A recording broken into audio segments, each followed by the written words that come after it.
아버지 하나님 감사합니다. 주 성령께서 우리와 함께해 주심으로 참으로 우리가 부족하고 또 여러 가지 생각지 못한 그런 행동들을 할지라도 주께서 우리를 지키시고 보호하심으로 하나님의 선한 길 위에 또 하나님의 선한 뜻 아래 우리가 서 있음을 고백합니다. 주께서 우리를 인도하여 주시옵고 그러나여 주님께 영광 되기를 원합니다. 그리고 주님 앞에 갔을 때 모두 다 착하고 충성된 종이라 일컬음을 받을 수 있는 그러한 자들 되게 하여 주시옵고 또 무엇보다도 우리의 소견대로 판단하고 결정하는 것이 아니라 주님의 뜻대로 결정할 수 있는 지혜를 허락하여 주시옵고 또 주님의 기쁨이 우리 안에 가득 차게 하여 주심으로 예수 그리스도를 주로 모심으로 인하여 그리스도의 종된 삶이 얼마나 복되고 아름다운가를 우리가 증거 증명할 수 있는 그러한 신앙생활 해 나갈 수 있도록 은총 베풀어 주시옵고 우리 삶에 일어나는 모든 일에 있어서 주님의 지혜와 능력으로 행할 수 있는 그러한 성령 충만한 삶 살아가게 하여 주시옵소서. 예수님 이름으로 기도드리옵나이다. 아멘. 예, 지난주에 우리가 보았던 이제 15장, 사도행전 15장을 보도록 하겠습니다. 지난 시간에 이제 말씀드린 것처럼 이제 분쟁이 생길 수가 있죠. 예, 어떤, 이방인에게 복음을 전거되어야 된다라는 것이 하나님의 뜻이 이제 분명하게 나타났는데 이것이 이제 교회에 적용되는 데까지는 시간이 많이 필요하고 또 그 과정에 있어서 설득이 필요하고 노력들이 필요한 것을 보게 됩니다. 그리고 이 하나님의 뜻을 이제 잘 분별하지 못하고, 즉 예수님을 믿는데 그것을 이제 잘 분별하지 못하고 이제 자기 의견을 이제 제시하는 경우들이 있지요. 예, 그리고 그 제시하는 사람이 이제 영향력이 클 때는 이제 전 교회적으로 영향을 미치는 것을 보게 됩니다. 예, 이런 문제는 이제 진리의 문제죠. 옳고 그름의 문제이기 때문에 이는 반드시 이제 답을 내야 되는 그런 문제입니다. 그래서 답을 찾는 것도 중요하지만은 이제 그 과정이 참 중요하다라고 지난 시간에 말씀드렸죠. 그러니까 바리새인들 중에서 예수님을 믿었는데 보니까 자기들 생각에는 이방인들이 그래 들어오는데 먼저 이제 유대인이 되어야 되지 않겠는가? 율법을 지켜야 된다. 더 나아가서 이제 할례를 행해야 된다. 그래야 이제 구원받을 수 있다. 네, 그렇게 생각을 합니다. 예. 그런데 이제 베드로도 그렇고 또 성경에서 보니까 이방인 오직 믿음으로 구원받는다라고 성경에서 말씀하고 있는데 예, 그들의 주장이 옳지 않다. 이제 그런 이제 충돌이 생기게 되는 거죠. 네, 근데 이 충돌이 이제 개인적으로 이렇게 만나서 해결할 수 있는 단계를 이미 넘어버렸습니다. 왜냐하면 그온 교회에 영향을 미치고 있었기 때문에. 그래서 이 문제를 해결하기 위해서 예루살렘에서 이제 사도들과 장로들이 이렇게 모여서 회의를 하자. 네, 그렇게 결정이 났죠. 그때 이제 보면 지난 시간에 이제 바울하고 바나바가 그 예루살렘으로 올라갑니다. 그때 다니며 이렇게 말씀이 나오죠. 그게 다닌다라는 건 육로로 갔다라는 겁니다. 그래서 480km 정도 되는 그 거리를 이제 올라가면서 교회들마다 이렇게 들려서 갑니다. 그러니까 이번 안건이 무엇인지 또 하나님께서 어떤 일을 하고 있는지를 잘 교회들에게 설명을 하고 있죠. 예, 그래서 뭐 어떤 이유 때문에 또 무엇 때문에 모인지도 모르는데 회의를 하는 것이 아니라 모든 사람들이 어떤 문제 때문에 또 성령께서 지금 어떻게 역사하고 있는지를 잘 이야기를 하고 설명을 하고 또 서로 은혜를 나누면서 이제 그 예루살렘에 올라가는 그런 길을 택하는 것을 보게 됩니다. 그래서 3절을 보면 그들이 크게 기뻐하더라라고 하고 있죠. 그러니까 그 증거 증명하는 그 시간에도 은혜가 충만해지는 것을 이제 보게 됩니다. 그래서 이게 이제 중요하다라고 했죠. 교회에서 어떤 문제가 생겼을 때 이게 이제 진리의 문제인가? 라고 했을 때는 어떻게 해야 되겠습니까? 진리를 바로 세워야 됩니다. 네, 근데 그 과정에 있어서 충분한 설명이 있어야 되고 설득이 있어야 되고 또 성령께서 내가 내 생각이 아니라 성령께서 어떻게 하시는가를 잘 성경에서도 뭐라고 말씀하고 있는지를 잘 설명하고 설득시켜야 되는 그런 책임들이 있죠. 근데 만약에 지난 시간에 말씀드린 거 권위적으로 내가 사도인데 이거 뭐 한다고 그래. 예. 내 말 들어. 이렇게 하면 어떻게 되겠습니까? 그 자리에서는 예, 알겠습니다. 이렇게 하지만은 집에 가서 아이고, 그래, 뭐 이거 사돈데 그래. 옛날에 그래 도망갔다면서. 이제 그렇게 되고, 그죠? 예, 예수님을 세 번이나 부인했다면서. 그래, 네가 무슨 사도고 하면서 또 이렇게 분쟁이 생기겠죠. 예. 그래서 이제 이 사도들이 참 대단한 게 자기들은 이미 답을 갖고 있어요. 그렇지만은 충분히 이해하지 못한 사람들을 위해서 충분히 경청을 하고 또 이것을 설득시키려고 노력하고 애를 쓰고 있다라는 것을 보게 됩니다. 그래서 어떻게 보면 우리가 진리를 아는 사람들이 진리를 설득하는 것이 어떻게 보면 목회의 한 과정입니다. 이것은 구약에서도 잘 나타나고 있어요. 구약의 모세도 보면 모세가 이제 하나님께로 부름을 받잖아요. 그러고 나서 처음에 가기 싫어하지 않습니까? 근데 하나님께서 화를 내잖아요. 그래서 겨우 이제 하나님께서 설득을 시켰습니다. 그러고 나서 모세가 40년 동안 이스라엘 백성과 하는 일이 뭐냐라고 했을 때 바로 이스라엘 백성들을 설득시키는 일이었어요. 계속 애굽으로 돌아가자고 하잖아요. 원망 불평하고 할 때 하나님께서 주신 가나안 땅을 우리가 가야 된다. 우리가 하나님 백성이다. 하나님 백성 그래 은혜를 이야기하고 또 그렇게 하면서 설득하고 설명하는 일이 이제 모세의 목회 활동이었습니다. 그리고 사도들도 그래요. 진리가 이게 선포되면 이 진리를 이제 잘 설명하고 설득하고 또 이것을 이제 충돌이 생겼을 때 진리의 반석 위에서 세워가는 그런 과정들이 이제 설득하고 설명하고 그걸 위로하고 이제 그런 모습들을 보게 됩니다. 이게 이제 목회자들이 해야 될 일이다라는 것이죠. 그리고 이제 6절을 보시면은 장로들과 이제 사도들이 이제 서로 이 일을 의논을 합니다. 그리고 많은 변론이 있었다라고 하죠. 충분히 이제 이야기할 수 있는 시간들을 주었다라는 겁니다. 그러니까 뭐 바리새파 5절에 보면 바리새파 중에 어떤 믿는 사람들이라고 되어 있죠. 그러니까 이 믿는 사람들이 제기를 했는 거예요. 그러니까 안 믿는 사람이 제기한 게 아니고 바리새인인데 예수를 믿는 사람이 자기들이 이해가 안 돼서 이제 물어보는 문제였다라는 겁니다. 그래서 충분히 이제 변론하고 듣고 설명하는 이제 그런 시간을 가집니다. 그리고 나서 이제 결론을 내립니다. 실제로 보면 베드로가 이제 일어나면서 이야기를 합니다. 베드로가 이제 왜 많은 제자들 중에서 왜 베드로가 이야기했을까요? 1번 나대기를 좋아한다. 그건 아니겠죠. 예. 예. 베드로가 이제 제일 먼저 들었잖아요.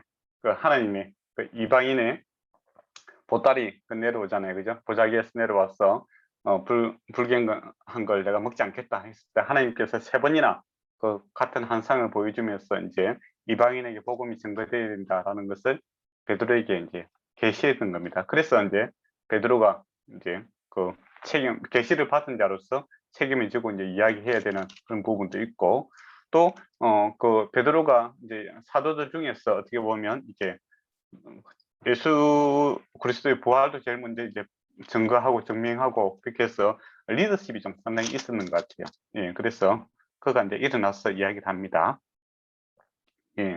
하나님이 이방인들에게 내 입에서 복음의 말씀을 들어 믿게 하시려고 오래전부터 너희 가운데서 나를 택하시고 이제 하나님께서 나를 택해서 이렇게 그 메시지를 주셨다 이제 그렇게 이야기를 합니다. 그리고 이제 마음을 아시는 하나님이 우리에게와 같이 그들에게도 성령을 주어 정언하시고 라고 되어 있습니다. 그러니까 내 생각이 아니라 내가 한 상을 혼자 봤으니까 뭐 누가 다른 사람이 안 봤잖아요. 그럼 네가 잘못 봤다. 또 사람이 뭐 한 상 봤다고 그대로 할 수 있느냐? 그렇게 할 수 있잖아요. 그런데 이 한 상이 틀린 것이 아니라 증거 증명이 되더라. 이방인에게 성령이 임함으로 하나님께서 하신 것임을 증거 증명됐다. 우리에게와 같이 자기들도 은혜로 이제 성령이 임했지 않습니까? 그렇잖아요. 뭐 내가 성령을 받기 위해서 내가 특별히 한 게 없어요. 예수님께서 십자가 지시고 부활하시고 자기들은 두려워서 숨어 있었는데 성령이 임했지 않습니까? 그러니까 정말 받을 수 없는 자들에게 성령이 임했는 겁니다. 그때 다 도망가왔던 배신자들이잖아요. 그렇잖아요.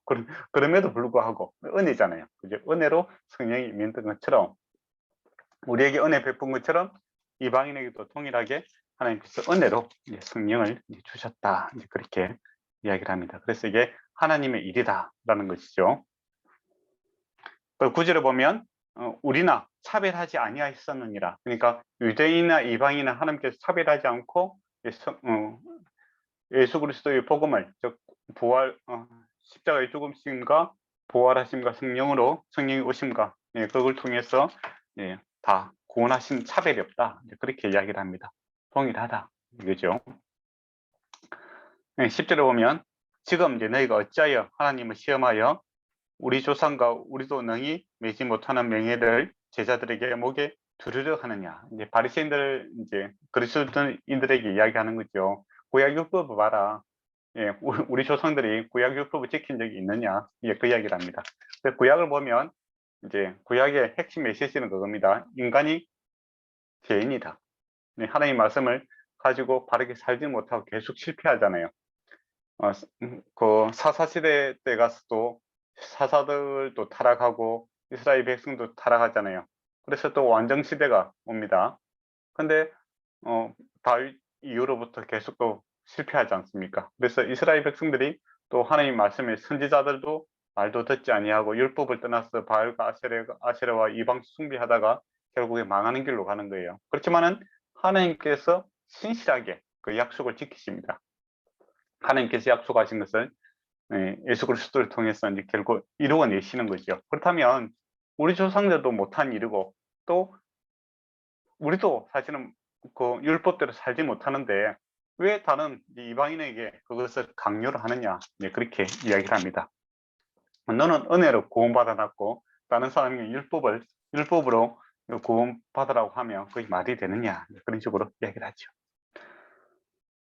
11절에 보면 그러나 우리는 그들이 우리와 동일하게 주 예수의 은혜로 구원을 받는 줄을 믿노라, 그렇게 이야기합니다. 그러니까 우리와 동일하다. 이방인과 유대인이 분리할 수 없고 동일하게 은혜로 믿음으로 구원을 받는다라는 것을 경험적으로 베드로가 이야기를 하고 있죠. 경험이 충분히 이제 경험적인 측면을 이야기합니다. 그리고 현상적인 측면을 이야기를 하고 있죠. 근데 현상과 경험만 가지고 이야기를 할 수는 없잖아요. 반드시 성경적 근거를 좀 대야 되거든요. 그래서 이제 누가 났으냐면 13절에 보면 야고보가 났습니다. 야고보는 여기서 야고보는 누구겠습니까? 요한의 형제 야고보는 순교하셨잖아요. 그죠? 여기서 야고보는 예수님의 이복 동생 야고보입니다. 이 사람이 이제 그 예루살렘 이제 장로로서 중심적인 역할을 지금 하고 있는 것을 이제 보게 되죠. 이제 야고보도 옛날에는 예수님을 믿지 않았는데 부활하시고 나서 은혜로 자기도 예수님을 믿고 예수님을 주로 이제 고백하는 사람이 되죠. 그러면서 형제들아 내 말을 들으라 이제 하면서 이제 성경적 근거를 댑니다. 이게 중요해요. 우리도 이제 교회에서도 이제 어떤 문제들이 있잖아요. 그러면 경험적인 측면들이 있지 않습니까? 그죠? 그러면 이 경험적인 측면을 했을 때 어떤 사람은 경험을 했는데 또 어떤 사람은 경험 못하는 경우도 있을 거고 또 경험의 정도가 틀리잖아요. 베드로처럼 환상을 본 사람도 있지만은 그냥 뭐 말씀을 듣고 믿는 사람도 있고, 그러니까 이거는 이제 이 경험이라는 것은 상당히 임팩트가 있어요. 경험한 사람에게는 정말 이렇게 부인할 수 없는 이 강함 이게 있어요. 근데 서로 공유하기에는 조금 부족함들이 있지 않습니까? 내가 경험한 거 또 여러분이 경험한 게 다 다를 수가 있잖아요, 그렇죠? 그때는 이제 객관적인 진리를 갖고 이야기해야 됩니다. 그게 이제 성경은 이제 이야기를 하는 거죠. 그래서 성경과 기도 이제 그런 게 신앙생활에서 기초가 되는 거죠. 기도를 통해서 내가 살아계신 하나님과 만나는 거 이거 참 중요해요. 그렇지만은 우리가 서로 또 공감하기 위해서 또 이게 또 옳은 것이다라는 것을 객관화시키기 위해서는 또 성경의 말씀에 대한 근거를 가지고 해야 되는 거죠. 그래서 극단적으로 이제 베드로 같은 경우는 경험 잘못될 수가 있다는 겁니다. 강명한 천사를 보더라도 그거 잘못될 수가 있다는 거죠. 그래서 항상 말씀에 근거를 해서 이제 이야기를 하는 것이 중요하거든요. 그래서 야고보가 이제 이야기를 합니다. 형제들아, 이야기를 하죠. 우리가 서로 있는 사람들이다 이 말입니다. 그러면서 14절에 보면 하나님이 처음으로 이방인 중에 자기 이름을 위하여 백성을 취하시려고 그들을 돌보시는 것을 시몬에게 말하였으니, 이 시몬은 누굽니까? 베드로. 베드로는 이제 헬라식 이름이고, 그죠? 그다음 시몬은 유대식 이름이죠. 히브리식 이름이죠. 그래서 이제 베드로 이름이 시몬입니다. 시몬 베드로 그렇게 이야기하지 않습니까? 베드로가 말했다. 하나님께서 돌보시는 시몬에게 말씀하셨는데, 그게 이제 베드로 개인의 경험에서 끝나는 것이 아니라 이게 성경적 근거가 있다라는 것을 이야기합니다. 그래서 15절에 선지자들이 이제 말씀이 이와 일치하도다. 그러니까 베드로의 경험과 베드로가 받은 이 계시가 구약의 성경과 일치하더라 이야기를 합니다. 그래서 아모스 9장 11절과 12절 말씀을 가져와서 이제 이야기를 하죠. 이후에 내가 돌아와 다윗이 무너진 장막을 다시 지으며 또 허물어진 것을 다시 지어 일으키리니 이는 남은 자들과 내 이름으로 일컬음을 받는 모든 이방인들로 주를 찾게 하려 함이라 하시느니라 라고 합니다. 즉 예로부터 이것을 알게 하시는 주의 말씀이라 함과 같으니라. 즉 이방인들이 돌아올 것을 그 구약에서 이제 말씀하고 있다라는 겁니다. 그래서 이게 하나님의 뜻이다라는 겁니다. 그러니까 베드로 개인적인 경험에 의해서 베드로가 잘못 착각한 것이 아니라 성경 말씀에서도 구약에서도 이미 그것을 예언하고 있고, 이 예언이 실행되어서 또 성령께서 역사하심으로 실제적인 열매로서 지금 우리 눈앞에 이방인들이 들어오고 있다. 근데 구원 받는 것도 우리도, 그러니까 히브리 유대인들도 은혜로 구원받고 믿음으로 구원받고, 그것들도 동일하게 믿음으로 구원받는다. 그래서는 다 같은 하나님의 백성이다. 그 이야기를 하고 있는 거죠. 조금 더 다를 것이 없다라는 겁니다. 그래서 이제 결론을 내립니다. 19절에 보면 그러므로 내 의견에는 이방인 중에서 하나님께로 돌아오는 자들을 괴롭히지 말고, 그러니까 율법을 갖다가 강요하지 말아라라는 겁니다. 그러니까 율법을 행함으로 구원을 받는다, 이거는 아니다라는 겁니다. 괴롭히지 말아야 된다 이거죠. 그러면 구약 성경을 가르치지 말아야 된다 이 이야기는 아니잖아요, 그죠? 그러니까 성경 말씀을 구약에 보면 은혜로 구원받는 겁니다. 구약이 이야기하고 은혜예요. 근데 이제 유대교가 변질이 돼 갖고 율법을 행함으로 이제 구원을 받는다, 이 바꿔버렸잖아요. 근데 기존에 이제 습관적으로 이 사람들이 잘못 이해하고 있는, 간섭적으로 잘못 이해하고 있었는 거예요. 그래서 율법을 행해 예수를 믿었는데 이제 그 이해도가 떨어지는 거죠. 그래서 율법을 행해야 구원을 받는다, 그런 식으로 이제 가르치려고 들고 있는 거죠. 그래서는 안 된다, 그렇게 이야기합니다. 그러면서 이제 다만 조건을 답니다. 우상에 들어온 것과 음행과 목매 중인 것과 피를 멀리하는 것을 하라고 편지하는 것이 옳으니라 이야기를 합니다. 그러니까 이건 이제 그 구원을 받는 조건이 아니라 구원받은 사람이 어떻게 살아야 되는가, 그에 대한 이야기를 하고 있는 겁니다. 율법도 똑같잖아요, 그죠? 홍해를 건너고 나서 시내산에서 하나님께서 말씀을 주셨잖아요, 율법이요. 그러니까 홍해를 건너, 즉 애굽에서 종살하고 있는 사람들을 구원해 냈잖아요, 그죠? 다시 태어나는 겁니다. 다시 태어나서 보니까 우리가 이제 하나님의 백성이라. 근데 하나님의 백성은 내가 한 번도 살아본 적이 없네, 그죠? 그래서 나의 아버지, 나의 구원자 하나님은 어떤 분이신가 알아가기 위해서 율법을 주셨는 거죠. 그리고 그분이라면 어떻게 살 것인가, 그게 생활 방침을 주시던 것이 율법입니다. 그래서 크게 이야기하면 하나님 사랑하며 살아라, 그리고 이웃을 사랑하며 살아라, 그게 하나님께서 하나님 백성에게 주신 명령이다 라는 것이죠. 그러니까 구원의 조건이 아니라 구원받았으니 내가 이제부터는 옛날의 삶이 아니라 새로운 삶을 살아야 되겠다, 이제 그 방침을 가르쳐 주는 거잖아요. 그와 동일하게 이제 이방인들도 구원받았는데 그러면 어떻게 살았으면 좋겠느냐 했을 때 우상이 들어온 것을 멀리해라. 우상 숭배해서는 안 된다. 그리고 음행하는 거 안 해야 된다. 그 이웃 사랑하고도 관계 있잖아요. 그죠? 그리고 피를 목매어 죽인 것들을 멀리해라. 피라는 것은 생명과 관계 있잖아요. 생명은 피에 있느니라 이렇게 했잖아요. 그죠? 생명을 사랑하며 생명 살리는 일에 힘쓰라 라는 것이죠. 그리고 이제 이게 또 실천적인 문제하고도 관계 있습니다. 그러니까 유대인들이 이제 그 이방인들하고 이제 하나잖아요. 유대인과 이방인 이제 하나님 안에서 하나잖아요. 그죠? 맞잖아요.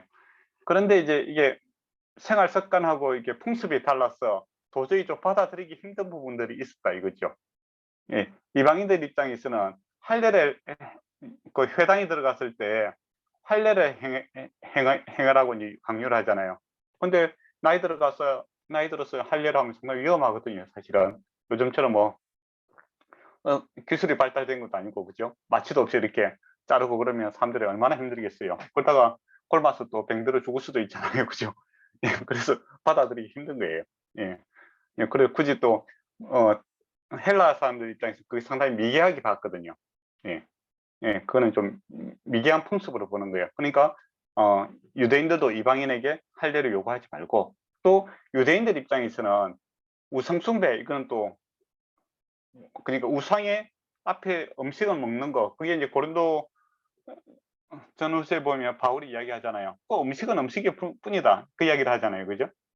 예, 그래 음식을 먹는 그래 믿음이 약한 자들은 그게 힘들 수가 있다 그 이야기를 하시잖아요.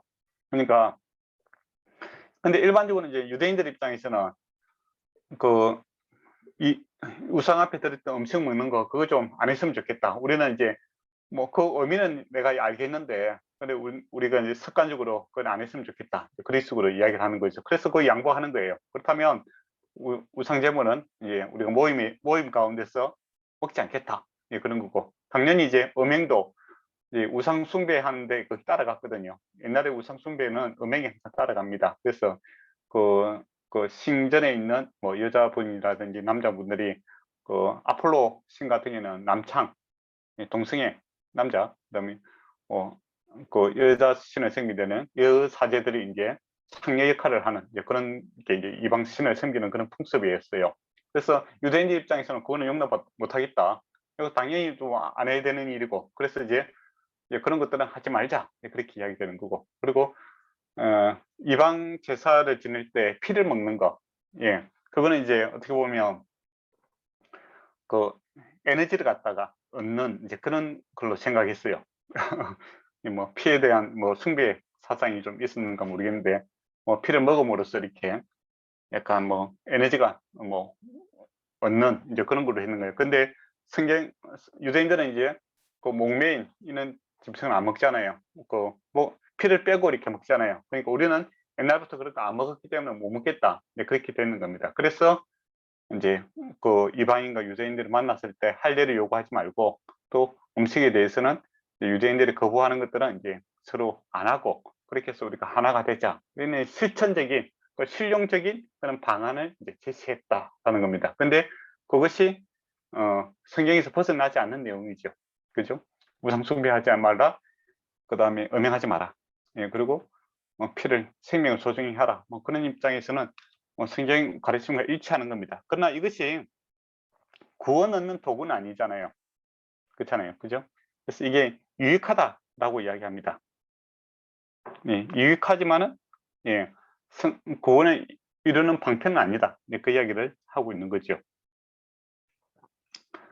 예. 그리고 이제 21절 보면 이는 예로부터 각 성에서 모세가 전한 자가 있어 안식일마다 회당에서 그 글을 읽음이라 하였더라 라고 되어 있죠. 그러니까 회당에서 모세의 말씀을 증거하고 읽을 때 이방인도 들어와서 들을 수 있는 거예요. 그렇지만은 이방인의 풍습을 갖고 와서는 안 되고 또 유대인들 입장에서는 할례를 행하라고 이렇게 강요해서는 안 된다. 그렇게 합의가 이루어졌다. 그렇게 볼 수 있습니다. 그게 제가 이제 준 글에 되면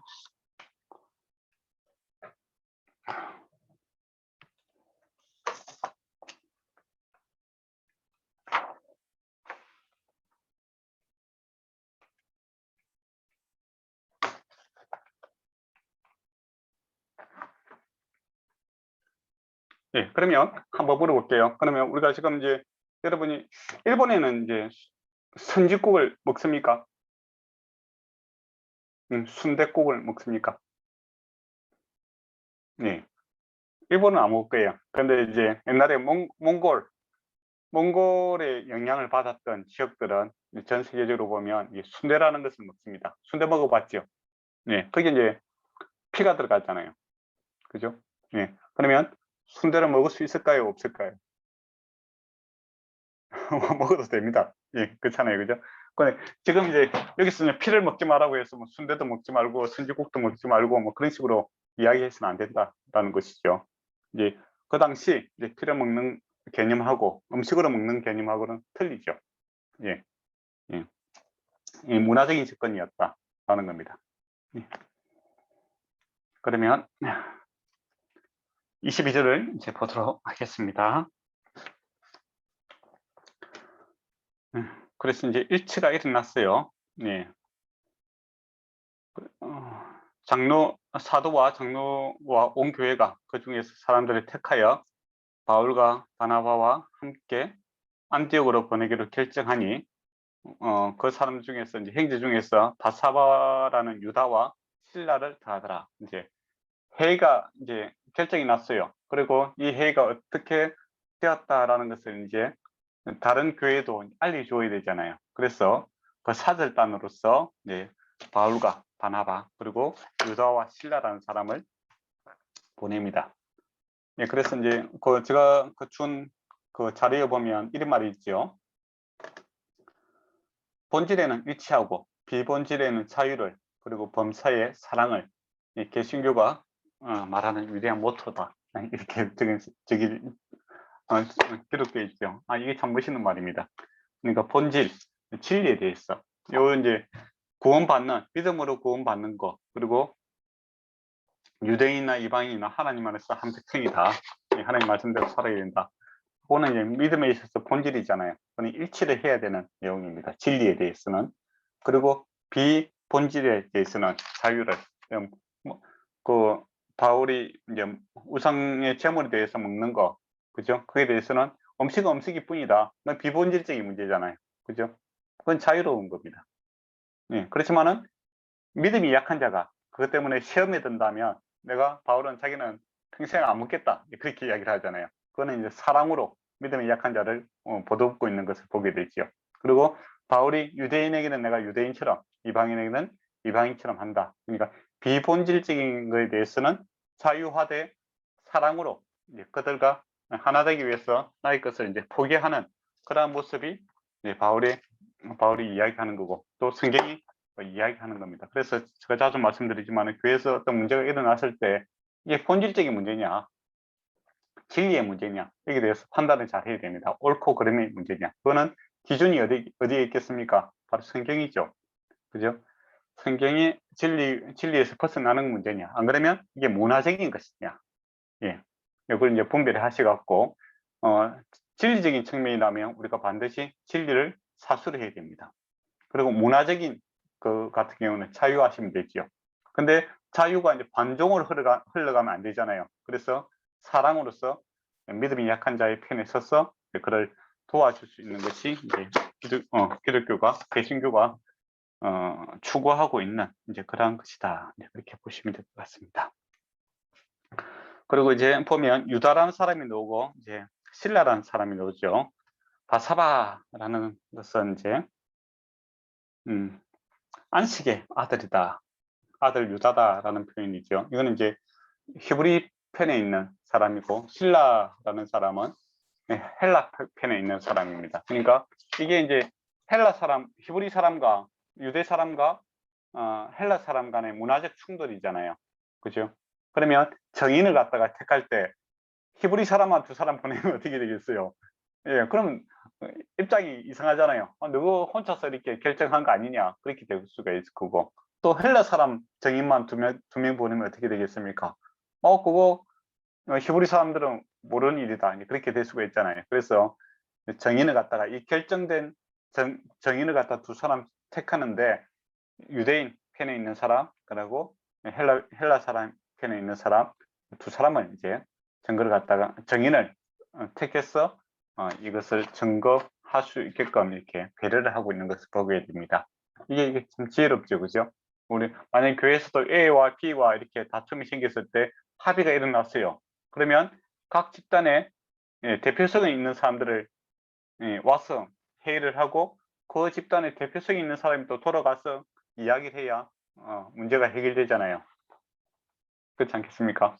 예, 그렇게 하고 있다라는 겁니다. 그래서 이제 신라는 이제 로마 시민이었어요. 헬라팬의 관점에서 이야기를 할 수 있는 사람이고, 유다는 그 히브리 편에 서서 이제 이야기를 할 수 있는 사람입니다. 그리고 그는 이제 그 사도행전에 이제 사도 12번째 이제 사도 후보 중에서 그 요셉의 형제였을 가능성도 있다라는 겁니다. 그러니까 믿음 좋은 사람이 와서 이 회의에 참석하고 또 영향력도 있었다라는 것이죠. 그럼 28절 한번 보도록 하겠습니다.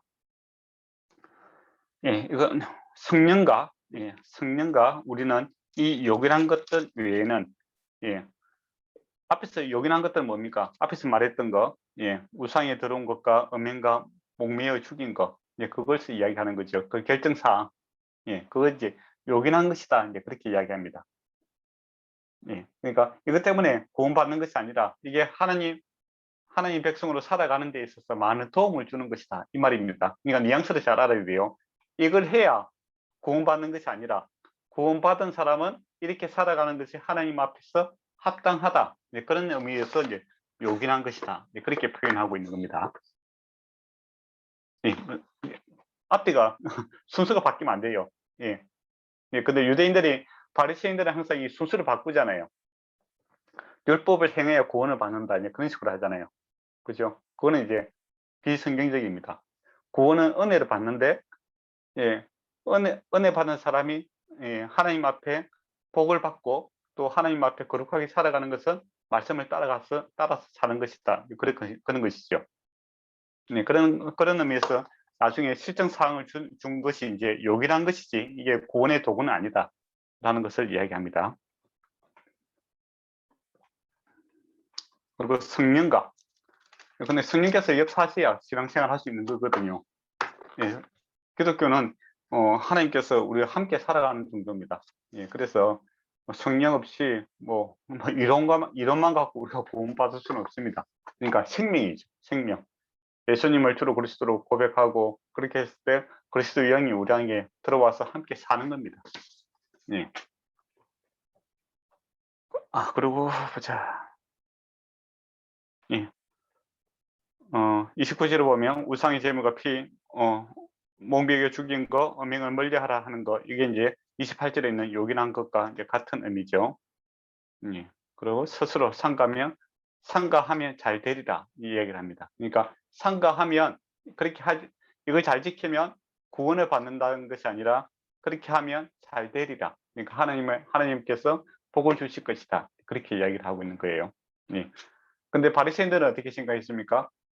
이것을 상경하면 구원을 받으리라. 그렇게 이야기하는 거죠. 그건 아니다.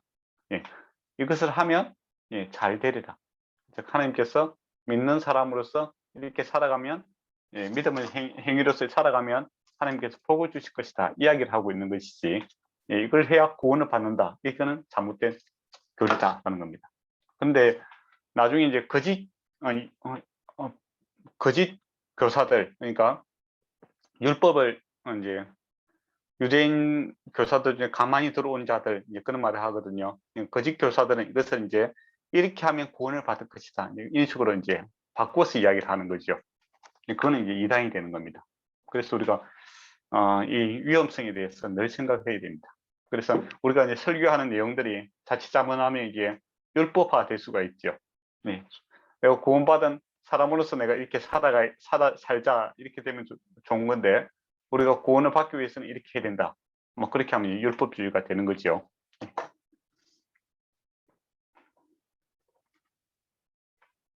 그리고 평안함을 원하노라 라고 이제 이야기합니다.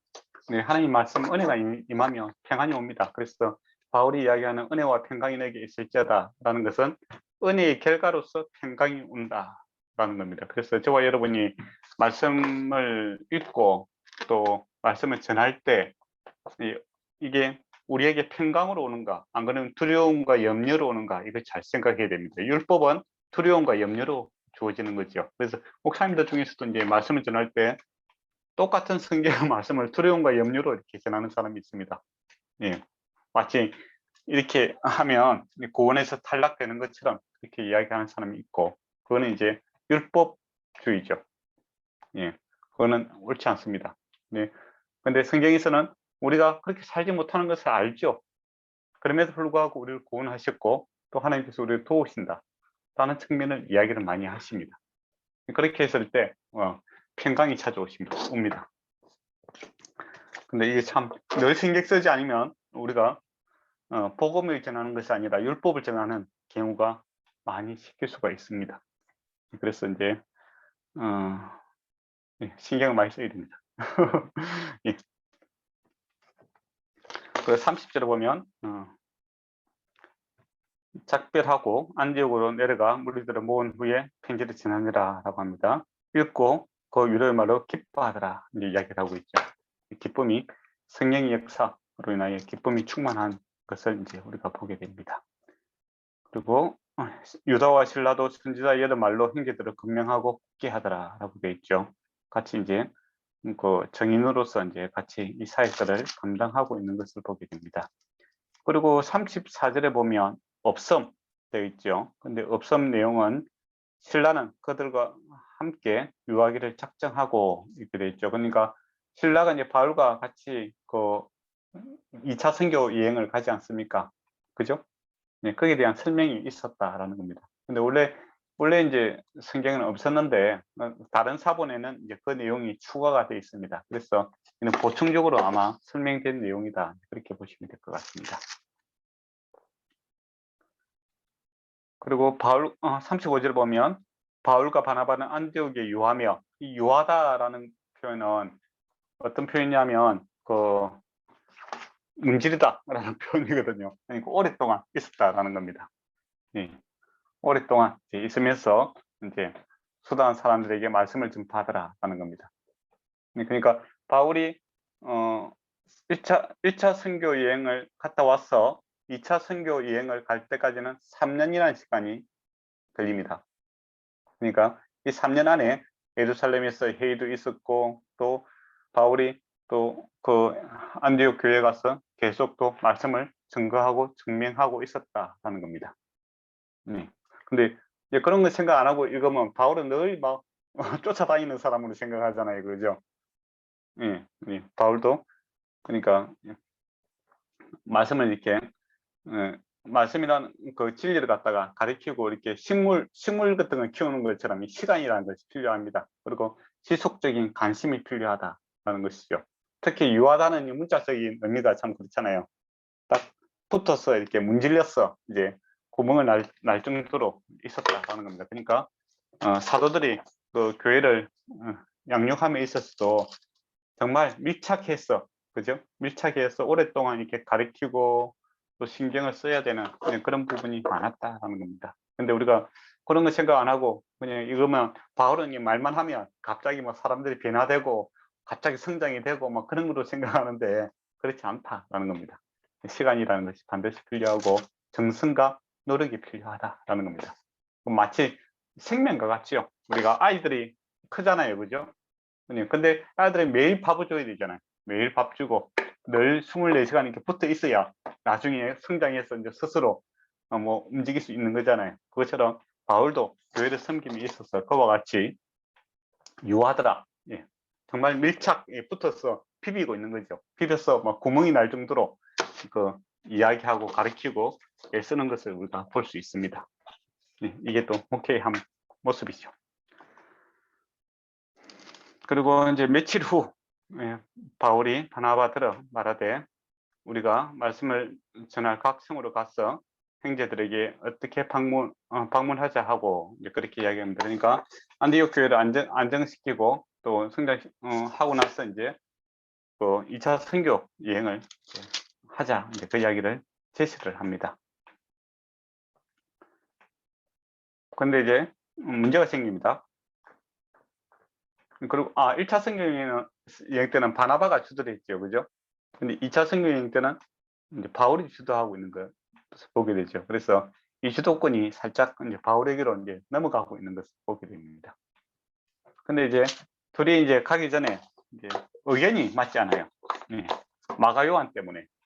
마가 요한이 어떤 일을 했습니까? 밤빌리아에서 이제 도망가 버리잖아요.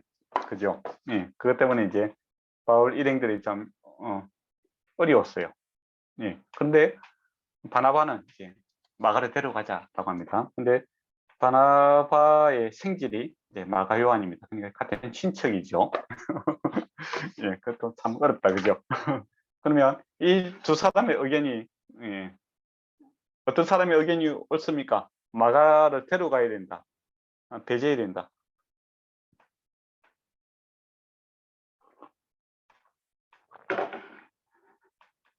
나라면 어떻게 하겠다. 네, 이야기 한번 해보십시오. 저라면 바울처럼 했을 것 같습니다. 왜 그렇게 했겠습니까? 한 번 한 거 두 번 하는 거는 어렵지 않다고 생각합니다. 그래요? 근데 한 번 하면 그러면 예수님께서 베드로에게 세 번이나 세 그건 번이나 그 예수님이라서 가능했던 것 같아요.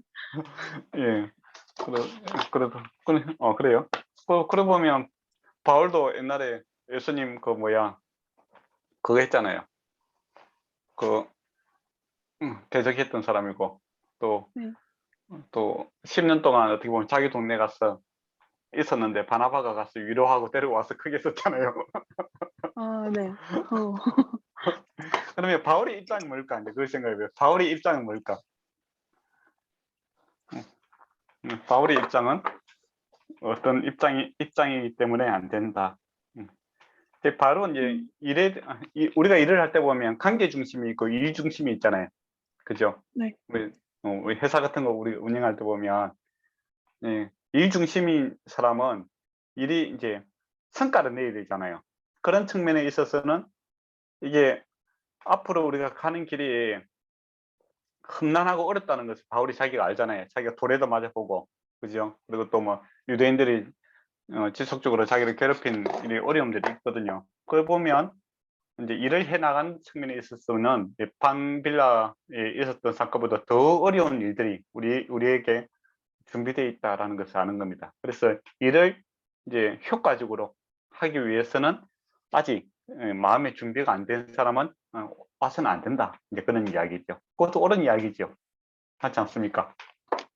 그 옳은 이야기예요. 그러면 바나바의 입장은 뭘까요? 바나바의 입장에서는 관계 중심의 사람이죠. 이 복음이라는 게 뭔가? 복음의 본질이라는 것은 사람의 회복에 있지 않느냐.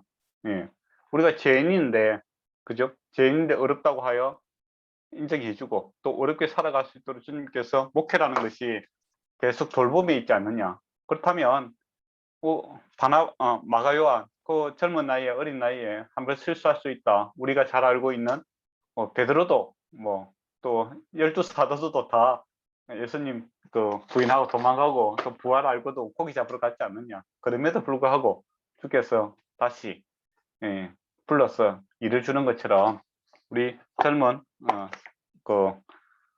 마가요한에게 다시 한 번 더 기회를 주고 그 사람으로 천천히 만들어 가면 되지 않겠느냐. 그게 이제 목회가 뭐 딴 게 있느냐. 그거죠. 목회라는 게 원래 그런 거잖아요. 그런 측면에서 내 가장 가까이 있는 우리 동료들부터 이렇게 목회적인 관점에서 접근해야 된다라는 이 관계 중심의 이야기를 하고 있는 거죠. 바나바의 말도 옳죠. 아닙니까? 이게 이제 한 사람이 틀린 이야기를 하면은 이거는 좀 해결이 쉬워요.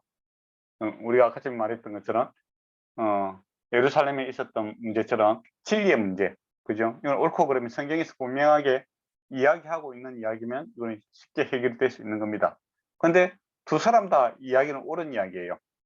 맞잖아요. 바울의 이야기도 바울이 마가를 미워해서 그런 게 아니거든요. 근데 지금 일이 중요하기 때문에, 그러니까 이 일에 있어서 많은 돈이 들어가지 않습니까? 그죠? 선교 비용이 있고 비용도 들어가는 거고 많은 사람들의 관심과 기도가 있고 우리가 반드시 또 성과를 내야 되잖아요. 그런 측면에서 준비되지 않는 사람 이거 데리고 와서는 기도해 준 사람 또 헌금하는 사람들에게 큰 민폐를 끼친다. 그거 안 된다. 다음에 준비되거든 하자. 그것도 옳은 이야기고 또 바나바의 말도 옳은 거죠. 100% 사람이 준비된 사람이 있느냐? 예, 사람은 만들어서 쓰는 거지. 예, 그렇게 기회를 주자. 이것도 옳은 이야기잖아요.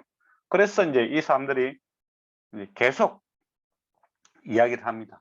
예, 그래서 예, 이게 이제 미완료 형태로 되어 있죠. 그래서 한 번 이야기하는 것이 아니라 계속적으로 예, 이 사람들이 이제 이야기를 해요. 계속적으로 이야기하다 보면 어떻게 되겠습니까? 싸움이 나겠죠. 그렇잖아요. 싸움이 납니다. 아, 참. 사도들도 싸웠다. 이거 얼마나 은혜가 됩니까? 그러니까 우리도 한 번씩 막 싸울 수 있는 거예요. 사도가 싸웠는데, 그죠? 마음씨 넓은 바나바도 싸웠는데, 나라고 뭐 못 싸우겠어요, 그래. 예, 그러니까 그런 일들이 있어서 이제 계속적인 충돌이 생길 수 있다라는 겁니다. 예, 안 싸웠으면 좋았던데, 근데 둘 다 이제 옳은 이야기를 하다 보니까 그때는 어떻게 해야 되겠습니까? 각자로 가야 되죠. 각자. 예. 예, 그래서 이제 이 결론을 놉니다. 각자 이제 나누어서 이제 가는 걸로 이제 그렇게 결론에 도달하게 되죠. 뭐 회사 같은 데도 그렇잖아요. 안건이 두 개 다 이제 좋은 안건이 들어온다. 그러면 어떻게 합니까?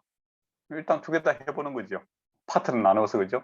예. 영업부를 갖다가 나누어서 각자 잘한 성과가 좋으면 이제 되는 거잖아요. 그죠? 틀린 게 아닌 경우에는 기회를 주는 게 맞습니다.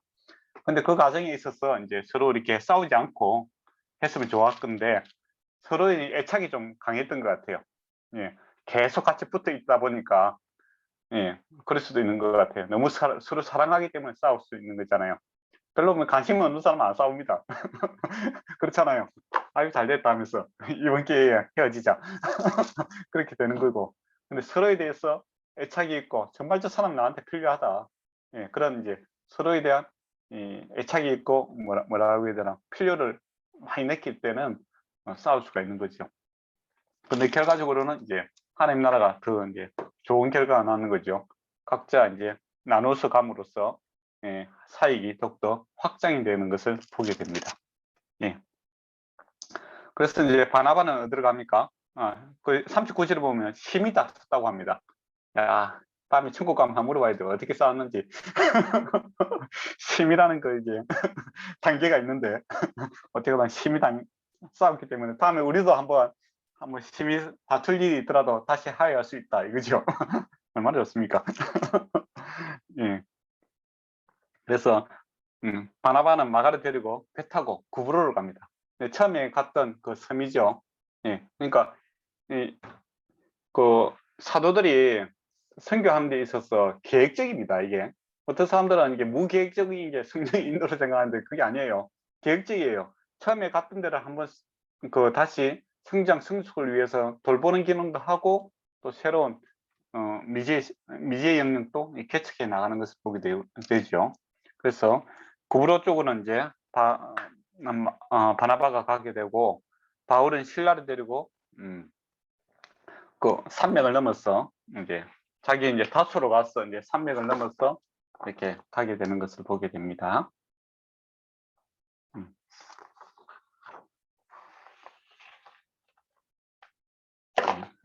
그 보면 제가 준 자료에 보면 길리기아 관문, 이 길리기아는 다소거든요. 다소에 있는 길리기아 관문을 넘으면은 그 이제 타우루스 산맥이 나오고 거기서 넘으면은 아나토니아 공원이 나옵니다. 그러면 더베, 1차 선교에 여행 갔을 때 선교했던 그 지역인 더베에 도착하게 되는 것을 보게 됩니다. 예. 혹시 15장까지 했는데 뭐 질문할 거 있습니까? 이거는 괜찮습니다. 저도 괜찮을 것 같습니다. 네. 그러면은 목사님 제가 하나 질문 네. 드려도 될까요? 예, 네. 예. 저도 이제 개인적으로는 이렇게 바나바를 좋아하는 사람인데요. 네, 예. 네. 근데 이제 여기 그 성경에 보니까 네, 그러니까 제 착각인지 모르겠지만 여기 보니까 39절에 이제 바나바는 마가를 데리고 가고 네, 라고 예, 돼 있고 40절에 보니까 이 바울은 그 신라를 택한 후에 이 네, 형제들에게 주의 은혜에 부탁함을 받고 네, 이제 이 바나바에게 없는 표현 그 음, 형제들에게 주의 은혜에 부탁함을 받고 이 표현이 있는 거 보니까 이렇게 좀 누가는 은연 중에 네. 그래도 약간 좀 바울을 편들고 있는 게 아닐까라는. 그럴까요? 근데 네. 누가는 이제 나중에 보면 그 바울이 뭐라고 이야기하냐면 그 마가에 대한 평가가 나오지 않습니까? 그 평가에 대해서 제가 좀 자료에 보면 나오는데 그, 그 아주 높게 평가를 합니다. 그래서 바나바가 내린 결정이 옳았다라는 것을 이야기하죠. 그리고 마가 요한이 나에게 유용하다, 참 도움이 된다라는 바울이 이제 그런 표현을 이제 우리가 나중에 쓰고 있는 것을 보게 되거든요. 그러다 보면 이제 바울이 함부로 그런 이야기 안 하는 사람이에요. 인색한 표현인데 아주 그 마가 요한이 정말 자기한테 필요하다 그렇게 하고 같이 자기 사에게 동참시키는 것을 보게 됩니다. 그렇게 본다면 누가가 이제 이 바나바의 그 판단이 이제 어떻게 보면 좀 더 손을 들어주고 바울도 이제 바나바의 편을 이제 좀 들어주고 있는 그런 측면을 볼 수 있지 않나 이제 그렇게 생각을 할 수 있습니다. 예. 근데 네, 감사합니다. 그렇다고 해서 바나바가 또 바울을 무시한 건 아니겠죠, 그죠? 그러니까 서로 이렇게 네, 나중에 또 화해하고 서로의 예, 장점에 대해서 충분히 이야기했었다고 저는 생각합니다. 네, 예. 알겠습니다. 그리고 이제 41절에 보면 다니면서 이제 교회를 견고하게 하더라 이제 그런 표현을 이제 쓰고 있죠. 그러니까 1차 선교 여행지에 갔던 교회들을 갖다가 지속적으로 계속 관심을 가지고 세워가는 이제 그런 모습을 우리가 보게 됩니다. 예, 그리고 16장 이제 1절에서 3절을 보면 이제 더베와 누스드라는 이전에 이제 바나바와 함께 선교했던 지역이죠, 그죠? 그리고 누스드라에서는 많은 고초를 이제 겪었던 지역입니다. 돌에 맞았던 지역이죠. 그리고 여기서 이제 새로운 이제 사역자를 한 사람 이제 더 책하게 되죠. 그 이 사람이 이제 디모데입니다. 디모데는 이제 바울이 나중에 자기 아들로 이렇게 생각을 합니다. 그러니까 디모데전서 1장 2절에 보면 정말 아들처럼 그렇게 생각했어요. 근데 디모데는 이제 아버지가 헬라 사람인데 일찍 돌아가시는 것 같습니다. 예, 그리고 이제 어머니는 유대인이었고, 예. 그래 어렸을부터 이제 성경과 신학을 배웠다 이제 그렇게 되어 있죠. 근데 이제 할례는 행하지 않았다라고 되어 있죠. 아마 아버지가 반대했을 확률이 많습니다. 예. 헬라인들 입장에서 봤을 때는 이 할례가 상당히 미개한 것으로 생각하기 때문에 그렇지만은 신앙에 있어서는 어머니 이제 유니게와 할머니 로이스의 손에서 자랐기 때문에 이제 경건하게 자라고 말씀대로 이렇게 자라는 아주 귀한 사람이죠. 예. 그리고 이제 근데 이제 바울이 이제 디모데에게 할례를 행하거든요. 그러면 예루살렘 그 교회에서 그 이방인들에게 할례 행하지 안 해도 된다. 이제 그렇게 했잖아요. 조금 결정 그렇게 해놨고 디모데에게 또 할례를 행하잖아요. 그럼 왜 그렇게 했을까? 이제 그렇게 생각해 봐야 되겠죠. 왜 그렇게 했습니까?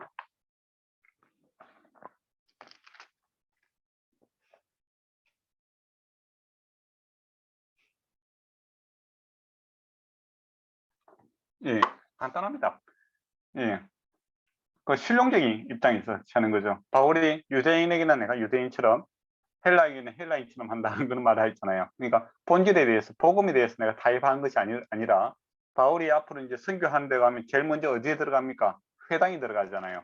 그죠? 그러면 복음을 아직 모르는 사람 유대인들에게는 할례를 행하지 않는 이방인이 그 못 들어오게 하거든요. 그런데 디모데는 이제 그 바울 일행과 함께 회당에 들어가서 복음을 증거해야 되지 않겠습니까?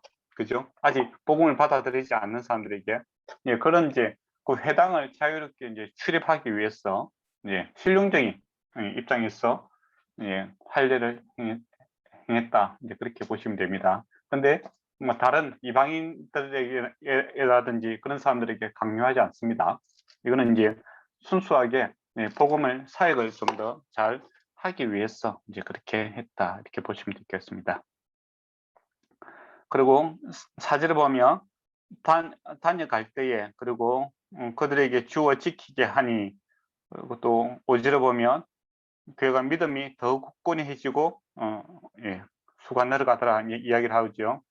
이게 이제 미완료 시절인데 영향력을 이제 지속적으로 이제 행하고 있다 이렇게 보시면 되겠습니다. 그러니까 교회가 한번 개척하고 났다고 해서 관심 끝 아니라 지속적으로 계속 관심을 가지고 바른 진리를 위해서 세워가고자 하는 노력들이 바울에게 있었다라는 겁니다. 그래서 나중에 어떻게 합니까?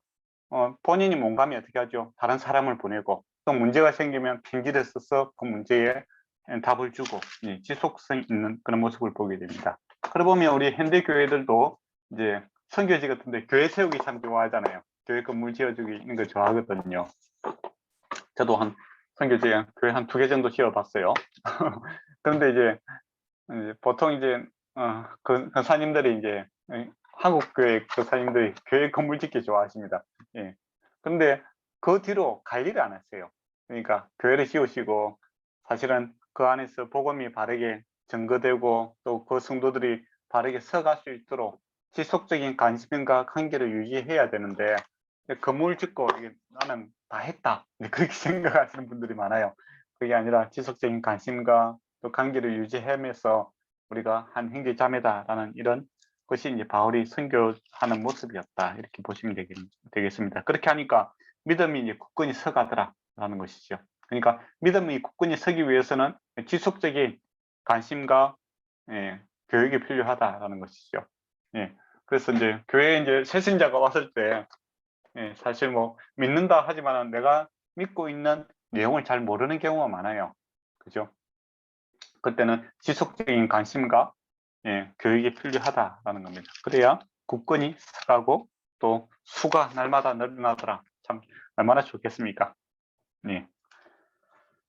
그리고 이제 6절을 보도록 하겠습니다. 그리고 이제 이 길을 이제 갑니다. 길 이름이 이제 세바텍 길이죠. 고속도로 이름입니다. 로마가 만든 그 뭡니까 전차가 다닐 수 있는 길 이름이 이제 그렇게 돼 있죠. 폭이 이제 3m 정도 되고 그래서 많은 인구가 밀집해 있는 그러니까 도시 위주로 지금 바울이 이제 선교하고 있다라는 겁니다. 그 이유는 지금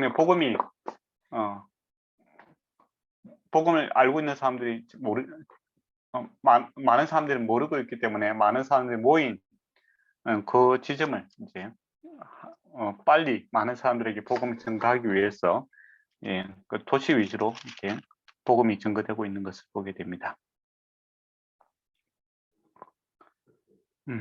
그리고 이제 6절에 보면 바울이 등이 올 때는 이제 아시아 쪽으로 이제 가고 싶어 했어요. 그런데 하나님께서 이제 길을 막으십니다. 그래서 아시아 쪽으로 가지 못하고 계속 이제 북쪽으로 해서 서쪽으로 이제 계속 가게 되죠. 서쪽에 아시아로 가지 못하게 막으십니다. 그리고 북쪽으로 해서 계속 흑해 남한에 있는 비두니아로 들어가게 하고 그리고 비두니아 남단에 있는 북부에서 어쨌든 간에 자기들이 원래 계획했던 그대로 잘 안 돼요. 그래서 이제 동사의 시제를 보면 이게 진짜 반복적으로 이렇게 계속 문을 두드리는 있는 것을 보게 됩니다. 비두니아에 입성하려고 할 때 이게 이제 반복적인 동사예요. 그러니까 바울이 원래 계획했던 대로 계속 가려고 하는데 길이 열리지가 않는 겁니다. 그래서 계속 그냥 밀려가서 북쪽으로 해서 계속 서쪽으로 가서 이제 드로아까지 그 해안 독시 이제 드로아까지 이제 가게 되죠. 이제 여러분이 시도해 보면 이 드로아 쪽에 있는 그 사이에 흑해와 그 지중해 사이에 그 바다가 있죠, 그죠? 이게 마르마라 해협이라고 하는데, 예, 그쪽에 이제 동쪽으로 해서 아시아고, 예, 그 서쪽으로 해서는 유럽입니다. 그렇게 아시아와 유럽이 나누지는 이제 그런 곳이죠. 어쨌든 간에 바울은 원래는 이제 남쪽으로 가고 싶어 했는데 못 가고 계속 이제 북쪽으로 밀렸어. 이제 뭐 어떻게 보면 아시아 땅끝까지 드로아까지 이렇게 가게 되었다라는 겁니다. 근데 이게 이제 하나님의 뜻이었다. 그렇게 이야기를 하고 있죠. 네. 그러니까 7절에 보면 비두니아를 가고자 애쓰되 예수의 영이 허락하지 아니하였더라라고 되어 있습니다. 그러면 바울은 예수님께서 예수의 영이 성령 아닙니까? 성령이죠, 그죠? 예수의 영이 어떻게 그것을 허락하지 않았을까요? 뭐 환상이 나타났어, 가지 마라. 그렇게 했을까요? 안 그러면 계속 가려고 했는데 어떤 사건이 있었어. 그곳에 못 가게 됐을까요? 2번 이야기 이원자매 이야기해 보세요. 모릅니다. 지금 모르는 거 물어보죠. 항상. 예, 누가 그 이야기를 안 해요. 그런데 환상을 통해서 할 수도 있고, 그죠? 근데 그건 아닌 것 같아요. 가만 보면 하나님께서 환상을 통해서 말씀을 통해서 분명히 이야기했으면 여러 번 시도를 안 하잖아요, 그죠? 예. 그런데 환경이 그랬다라는 겁니다. 그러니까 갑자기 거기서 뭐 어떤 문제가 있다든지, 뭐 그렇게 해서 그 길이 막힌다든지, 아니면 도둑죄가 나타났다든지, 뭐 그런 여러 가지 이유 때문에 그 길이 막혀서 거기 못 가게 되었다라는 겁니다. 그런데 바울은 그것을 하나님의 뜻으로 받아들이고 있다라는 겁니다. 네. 그래서 이제 우리가 하나님의 뜻을 분별하는 거, 예, 어떤 방법들이 있을까요? 기도. 기도? 아니, 저와 여러분의 삶 속에서 이게 이제 7절의 표현처럼 그리스도의 영이 허락하지 아니하더라 라고 표현하지 않습니까? 그러면 저와 여러분에게 있어서도 하나님께서 허락하지 아니하시더라 이제 그런 표현을 한다면 어떤 경우에 그렇게 이야기할 수 있을까 이겁니다. 저 같은 경우는 하려는 게 다 막힙니다. 막혔을 때. 네. 네, 그럴 수도 있겠죠. 근데 또 막히더라도 계속 해야 될 경우도 있잖아요. 네, 네, 해도 정말 너무 안 되면 좀 예, 아닌가 이렇게 됩니다. 하나님 뜻이 그러니까 자기 그러니까 인내심하고 이렇게 비례할 수도 있잖아요. 예, 그럴 수도 있겠죠. 또 뭐가 있을까요? 하나님이 원하시지 않는 거를 제가 기도할 때, 예, 기도할 원할 때. 때, 예, 또 뭐가 있을까요?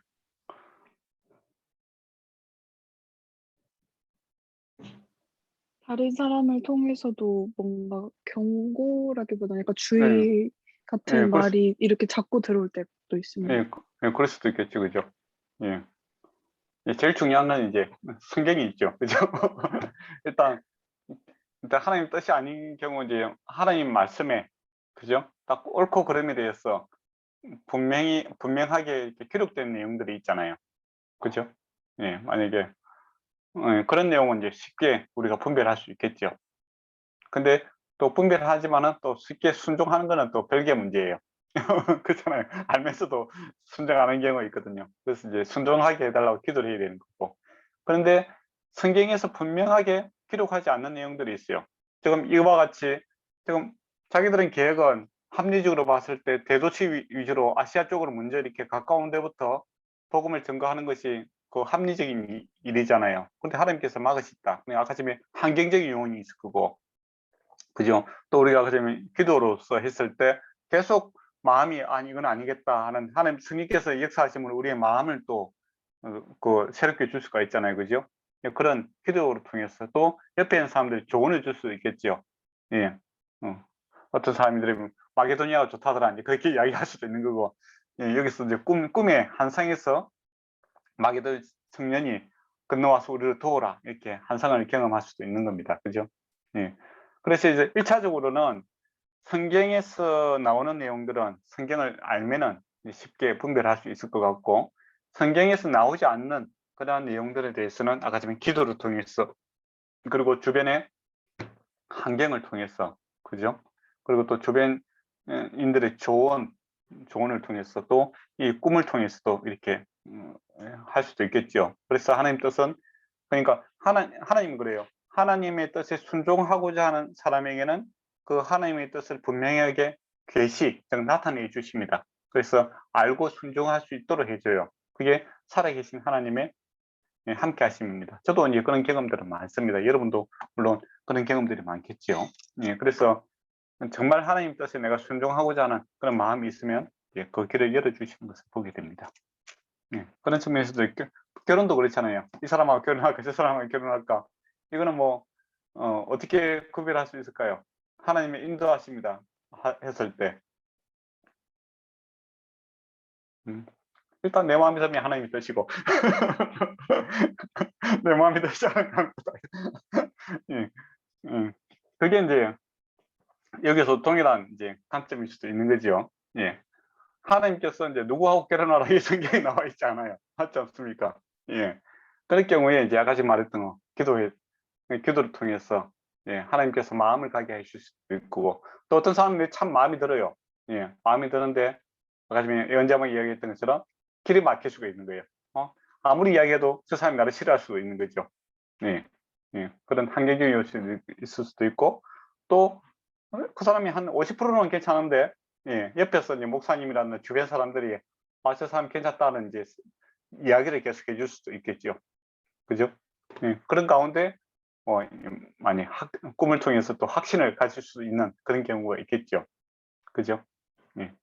그런 식으로 이제 결론에 도달할 수 있습니다. 그렇지만은 결론에 도달했다는 그게 이제 시작이에요. 시작. 그렇잖아요. 시작이고 그게 출발점이다라는 거죠. 결혼도 그렇고, 결혼하고 나서 이제 행복한 가정을 만들어가는 것은 노력과 수고가 필요합니다. 이 바울도 똑같은 이야기죠. 개척하고 어떤 지역을 정하는 것은 그 시작이에요. 그때부터 동일하게 교회 개척과 또 사역을 잘 하기 위해서는 수고와 노력들이 많이 필요하지 않습니까? 근데 이제 많은 사람들이 거기서 많이 실패를 해요. 하나님 뜻을 이제 알고자 하는 데까지는 좋아요. 그래서 결론이 났어요. 그러고 나서 아무것도 안 하는 거라. 이 사람하고 결혼하는 게 하나님 뜻입니까 했을 때 꼭 응답을 받아서 다 결혼을 한다고 해요. 그런데 행복한 가정을 위해서 노력을 안 하는 거죠. 그러면은 하나님의 뜻이지만은 행복한 가정을 만들 수가 없습니다. 똑같죠. 교회도 바울의 사역도 이제 똑같다 하는 겁니다. 그런 측면에서 잠시 제가 이야기를 좀 드렸습니다. 근데 한상을 보게 됩니다. 한상에서 이제 마게도니아 사람이 건너와서 우리를 이제 도와라라는 것이죠. 하나님께서 이제 유럽 쪽으로 먼저 이렇게 길을 여시는 것을 보게 됩니다. 그래서 우리가 철저하게 준비하는 것도 중요하지만은 열린 마음으로 또 내 뜻을 접고 하나님 뜻에 순종하고자 하는 그런 마음도 있어야 됩니다. 그래서 넓게 있는 것, 그게 필요하죠. 그리고 이제 우리가 여기서 또 생각할 게 바울이 현재 항상 노력을 했다는 겁니다. 유대아로 들어가기 위해서 노력을 많이 했죠. 그런데 안 되더라라는 겁니다. 근데 어떤 사람은 아무 노력도 안 하고 하나님의 뜻만 기다리고 있는 사람들이 있거든요. 그건 아니다라는 겁니다. 그래서 매일매일 하나님의 뜻에 주어진 일에 최선을 다하고 있는 바울의 모습을 보게 되죠. 그래서 이제 보자. 11절에 보면 배를 타고 사모드라게로 지나가는 이제 조그마한 섬 이름이죠. 그리고 직행하여 이틀 만에 네아볼리로 가더라라는 겁니다. 이 직행하다라는 것은 배 항해하는 그런 용어인데 순풍을 맞았다 이렇게 보시면 될 것 같습니다. 그러니까 갈 때 지금 이틀 걸리잖아요. 그죠? 근데 나중에 3차 선교 여행 때 돌아올 때 보면 5일이 걸립니다. 그러니까 배가 순풍을 맞으면 빨리 가고, 그 다음에 역풍을 맞으면 어떻게 되겠습니까? 배가 지그재그로 이렇게 와야 되잖아요. 시간이 많이 걸리는 겁니다. 근데 감사하게도 이제 순풍을 만나서 이틀 만에 이제 도착을 했어요. 그 지역이 이제 네아볼리입니다. 네아볼리는 신도시라는 뜻이죠. 여러분도 신주쿠에 살고 계시지 않습니까? 신도시 맞죠? 예. 근데 신도시라고 해서 이번에 바로 세운 도시는 아니잖아요, 그죠? 예, 이건 네아폴리도 똑같습니다. 네아폴리도 이름이 신도시인데 생기지는 이제 한 500년 전에 이제 생긴 도시죠.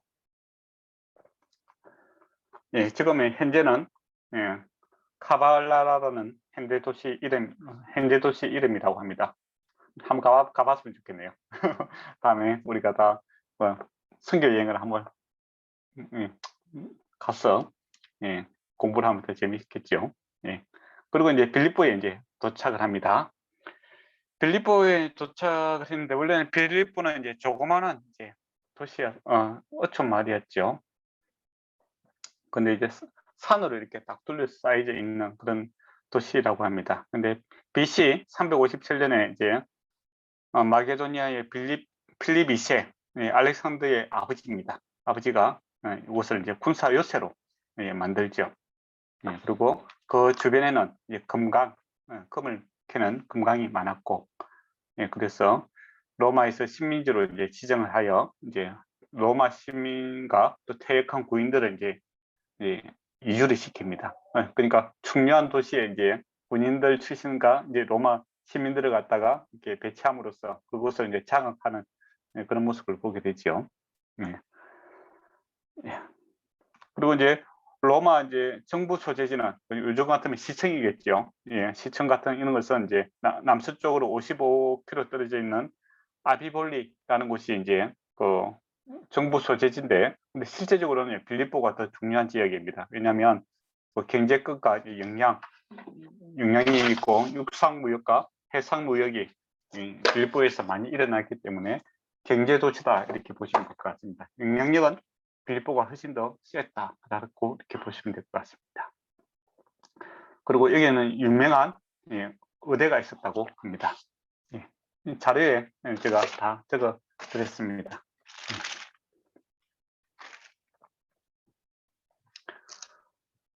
그리고 이제 12절에 보면 이제 이 성에 수일 유하다가 이제 있지요. 며칠 동안 이제 거기에 있었습니다. 그리고 13절 보면 안식일에 우리가 기도할 곳이 있을까 하여 강가로 가게 되는 거죠. 그러니까 이 빌립보는 회당이 없었어요. 그럼 왜 회당이 없었을까요?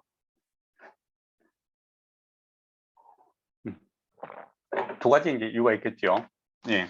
로마 사람들이 유대인들을 좀 안 좋아했기 때문에 회당을 못 만들게 할 수도 있을 것 같고, 유대인들에 대해서 안티적인 성향을 갖고 있었기 때문에, 또 두 번째 이유는 유대인 남자 10명 이상이 있어야 회당을 만들 수 있는데 그 수가 안 됐어. 그럴 수도 있겠죠. 근데 이유는 모르겠지만 어쨌든 간에 빌립보에 회당이 없었습니다.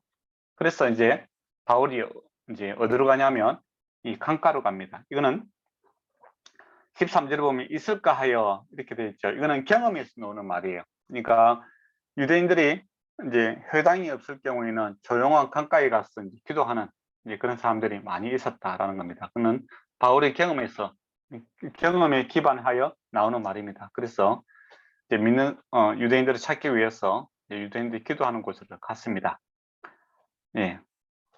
여인들에게 거기에 이제 앉아 있는 여인들이 말하는데라고 되어 있죠. 그러니까 여인들이 이제 여기서 기도하는 사람들이 있는 거예요. 근데 여기서 자색 옷감 장수 루디아를 만나게 됩니다. 이제 옷감 장수하기에 우리 동네 이제 옷가게 하는 사람이라고 생각하면 안 됩니다. 요즘에 제일 비싼 옷이 뭐죠? 헤르메스? 그럼 되게 비싸잖아요, 그죠? 뭐 옷 하나에 몇천만 원씩 하는 그런 그 사단입니다. 이렇게 보시면 됩니다. 그러니까 사넬이라든지 아주 뭐 최고가 옷이 자색 옷이에요. 그러니까 이게 자료도 두었는데 이제 그 어페르 고동 같은데 이제 거기서 소량의 그 색소가 나옵니다. 그거다가 옷을 이제 염색시키 갖고 그 옷을 만들어요. 근데 이 옷은 누가 입냐면은 로마 황제라든지 귀족들이 입는 그런 옷입니다. 그러니까 이 옷 그람수하고 금 가격하고 거의 같을 정도로 그보다 더 비싼 것이 이 옷감입니다. 그러니까 일반 사람들은 이제 이걸 입을 수 있는 입장이 아니겠죠. 그러면 이건 정말 명품 중에 명품 이렇게 보시면 될 것 같습니다. 그리고 누디아는 이제 본인이 이름이 아닐 수도 있어요. 그러니까 이 자색 물감을 만드는 데가 이제 누디아거든요. 예, 자료에 보면 나와 있습니다. 그 자색 옷감을 만드는 이제 그런 지역이니까 그 이름을 사용할 수도 있겠죠. 그러니까 어떤 지역에 뭐 일본은 뭐가 마차 그 말 기름으로 이렇게 만든 그 후쿠오카 있는 데가 아니까 말 기름으로 만든 뭐 그런 게 많더라. 유명하죠. 유명한가? 일본에 가니까 후쿠오카 놀러 가니까 유명하다고 하더라고요. 근데 어쨌든 그게 있다고 생각합시다. 그러면은 그 지명을 사용해서 자기 이제 브랜드를 만들 수도 있겠죠. 그죠? 예, 그러니까 누디아가 난 누디아 사람이다. 그러니까 자색 옷감 자료를 만드는 그 고향의 이름을 이제 사용해서 자기 이름을 사용할 수도 있겠죠. 예, 그래서 어쨌든 그런 분입니다. 엄청난 부자죠. 근데 이분이 이제 예, 하나님을 섬기는 사람이다. 이 말은 이방인인데 이제 유대인의 하나님을 믿는 이제 그런 사람입니다. 근데 아직까지는 예수님을 모르는 사람이죠. 근데 이번 기회에 이제 예수님을 만나게 되는 거죠. 예, 주께서 그 마음을 열어. 그러니까 이 사람도 예, 주께서 예수님께서 그 마음을 열어서 믿음으로 은혜로 구원받는 것을 받게 되죠. 그래서 예수님을 주로 그리스도로 이제 받아들이게 됩니다. 그래서 15절에 보면 그와 그 집이 있는데 원래는 게 여성형입니다. 그러니까 건의의 집입니다. 건의의 집. 예. 그러니까 이 루디아는 이제 뭐 가부였거나 안 그러면 독신자였겠죠. 그러니까 남편이 없었다 이렇게 보시면 될 것 같습니다. 결혼을 안 해서 없을 수도 있고, 예, 안 그러면 결혼했는데 남편이 죽을 수도 있고, 어쨌든 지금 현재 이제 그 여자분이 이제 모든 사업을 주관하고 있고 엄청난 이게 세력가 집안입니다. 예, 그래서 세례를 받고 우리에게 청하여 만일 나를 주 믿는 자로 알거든 내 집에 들어가 유하라 강건하며 머무게 하느니라 이렇게 되어 있습니다. 그러니까 이제 루디아가 바울 일행들을 갖다 자기 집을 초청을 했어요. 근데 바울 입장에서는 가기가 좀 곤란했던 것 같아요. 왜 그랬을까요?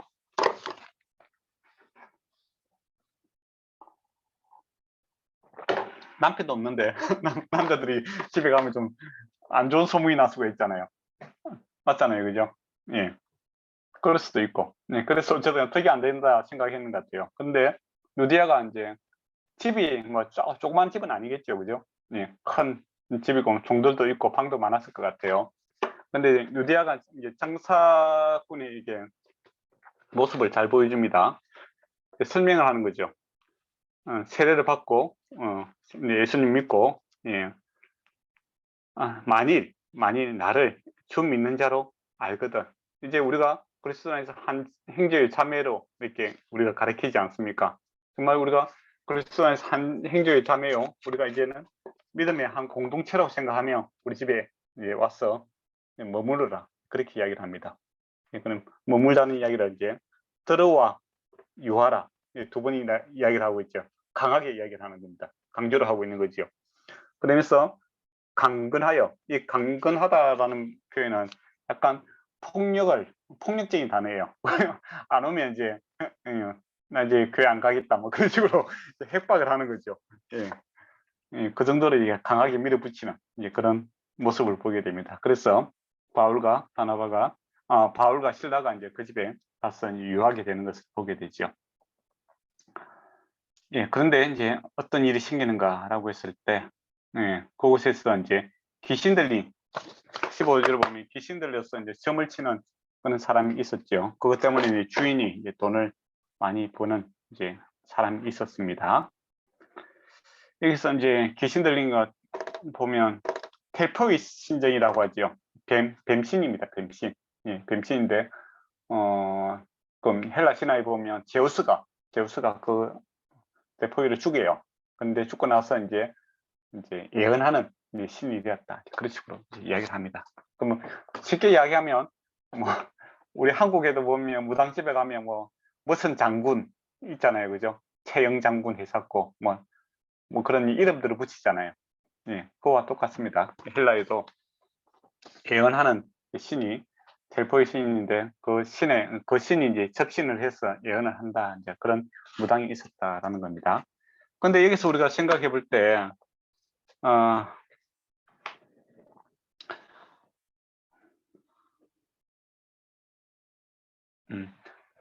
이 여인이 이제 뭐라고 이야기를 합니까? 그 17절에 보면 바울 일행들을 보고 이 사람은 지극히 높은 하나님의 종으로서 구원의 길을 너희에게 전하는 자라 이렇게 이야기합니다. 이 귀신 들린 사람이 그렇게 이야기를 하고 있는 거예요. 이 옳은 말입니까? 아닙니까?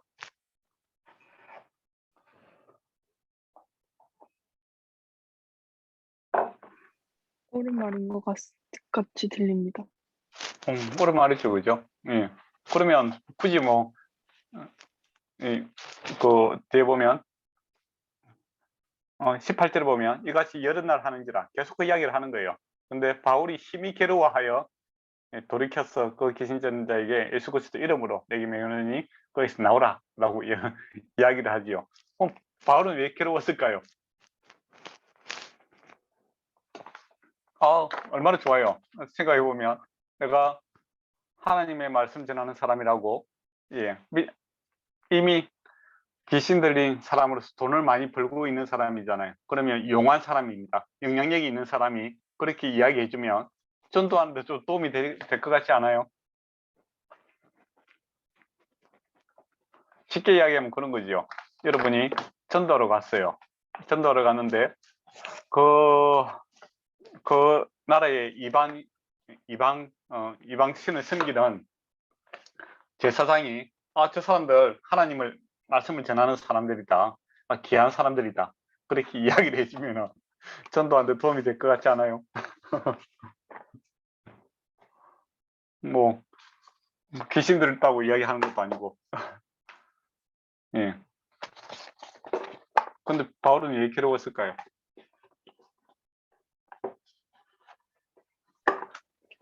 저라면은 부담스러웠을 수도 있고 아니면 왜 그 부담? 사람이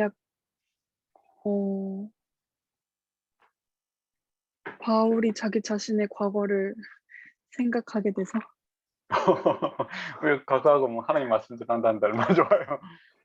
그게 이제 예수님이 이제 세 번째 시험에 보면 그게 있잖아요. 마귀가 뭐랍니까?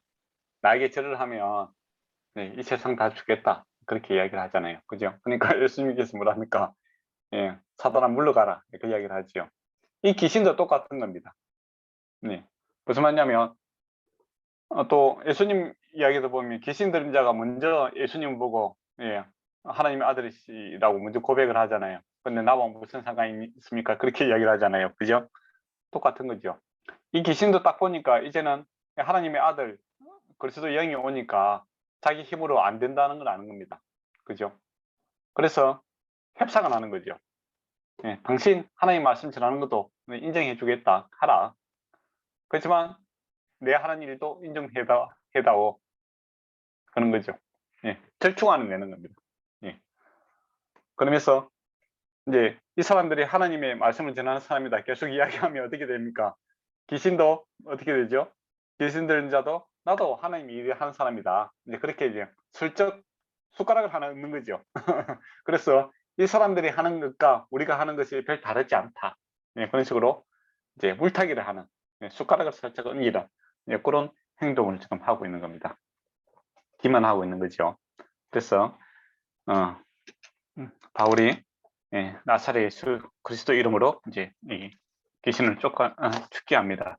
근데 이 모습을 보면 우리가 제우스로 뭐 헤르메스로 섬기게 했던 그때는 어떻게 합니까? 예수 그리스도 이름으로 이야기를 안 하고 그냥 일어나 걸어라 했지 않습니까? 그죠? 그것 때문에 이제 뭐 제우스다 뭐 그런 식으로 뭐 오해를 받고 했잖아요. 그래서 이번에는 정확하게 이야기를 합니다. 예수 그리스도 이름으로 명하죠. 그래서 이 일이 예, 예수님 때문에 일어나는 것이다. 뭐 어떤 헬라 사람들 입장에서는 이거 뭐 제우스 신인가 안 그러면 다른 큰 신들이 와서 이렇게 역사하시는 거 오해할 수 있잖아요. 그래서 분명하게 이야기해 줍니다. 이거는 예수 그리스도의 영으로 힘으로 이것을 하는 것이다라는 것이죠. 적신 나오라 하니까 나왔어요. 예, 그러니까 이제 귀신들 여종이 이제 그 신통력이 없어지니까 그 주인이 이제 수입이 없어지는 거예요. 예, 그래서 문제가 생깁니다. 예, 상관들이 가서 이제 유대인의 이 성을 요란케 한다 이야기를 하는 거예요. 이 거짓말입니다. 근데 왜 이런 식으로 고발을 했을까요? 그러니까 바울과 신라가 이 성을 갖다가 요란케 한다. 그냥 소동케 시키고 사람과 뭐라면 데모하고 그렇게 해서 로마가 이제 질서를 유지하는 걸 중요시 생각하거든요. 근데 이 로마의 정책에 반하는 사람들이다 이렇게 이야기를 해요. 근데 이건 거짓말이잖아요. 근데 왜 그렇게 거짓말을 했을까요? 이 주인은 그건 간단하죠. 예, 사실은 이제 그 돈 때문이잖아요. 그렇잖아요. 이 여종이 귀신이 나감으로 지금 내가 돈을 못 벌고 있다. 그래서 고발한다라고 하면은 사람들 동조를 안 할 거잖아요. 맞잖아요. 그거는 당신의 개인적인 이야기고, 그죠? 그리고 그 사람들이 당신의 귀신 들린 그 사람보다 더 큰 능력이 있기 때문에, 그거는 그게 증명되고 증거되는 일이잖아요. 그러니까 그렇게 하면 모양새가 안 나잖아요. 그죠? 그래서 이제 돈 때문에 그렇게 한다는 것을 하면은 이제 이 사람들이 괴롭힐 수가 없는 거예요. 그래서 이제 명분을 갖다가 쌓는 거죠. 이 사람들이 소란케 해서 예, 로마의 질서에 반하는 행동을 하고 있다라고 해서 이제 고발을 하고 있는 것을 보게 됩니다. 그래서 이제 예루살렘에서도 보면 예수님을 갖다가 어떻게 합니까? 예, 로마에 고발할 때 이 사람이 하나님 그 왕이라고 했다. 신성 뭐야 대역죄인이죠. 뭡니까 이거 쿠데타를 일으키는 영모다. 그런 식으로 고발하는 것처럼 이렇게 정치적인 용어로서 이제 괴롭히고 있는 것을 보게 됩니다. 그래서 어떤 사건이 일어날 때 우리가 이면을 잘 봐야 됩니다. 이면 이 사람이 왜 이런 이야기를 할까? 말과 사실은 그 뒤에 있는 이면이 다를 수가 있잖아요, 그죠? 그래서 이제 그 21절에 보면 로마 사람이 우리가 받지도 못하고 행하지도 못한 일을 풍속을 전한다 한다 이 이야기를 합니다.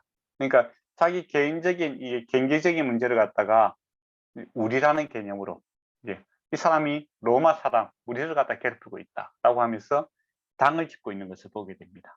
네. 그래서 나중에 보면 이단들이 교회에서 하는 행동을 보면 당을 짓습니다. 네, 그걸 보면 그리고 하나님의 사람들은 누가 뭐라 해도 나는 하나님 앞에 어떻게 살 것인가 거기에 대한 관심이 있는 거고 근데 거짓을 행하는 사람들은 보면 항상 당을 짓기를 좋아해요. 예, 사람들의 힘을 이용해 정치적인 힘을 이용해서 뭔가를 해결하려고 들고 있죠. 그리고 이제 22절을 보면 이제 고발합니다.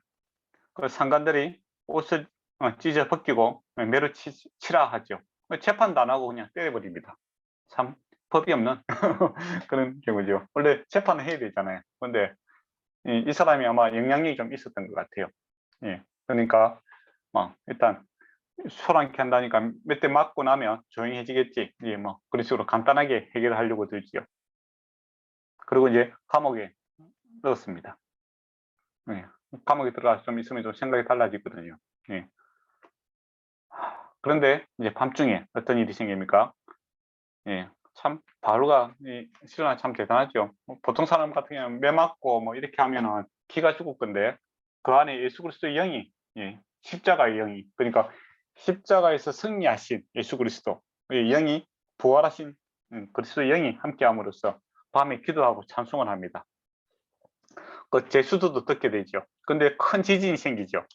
그래서 이들이 이제 그 착고가 뭡니까 매어 있던 것이 풀리게 되죠.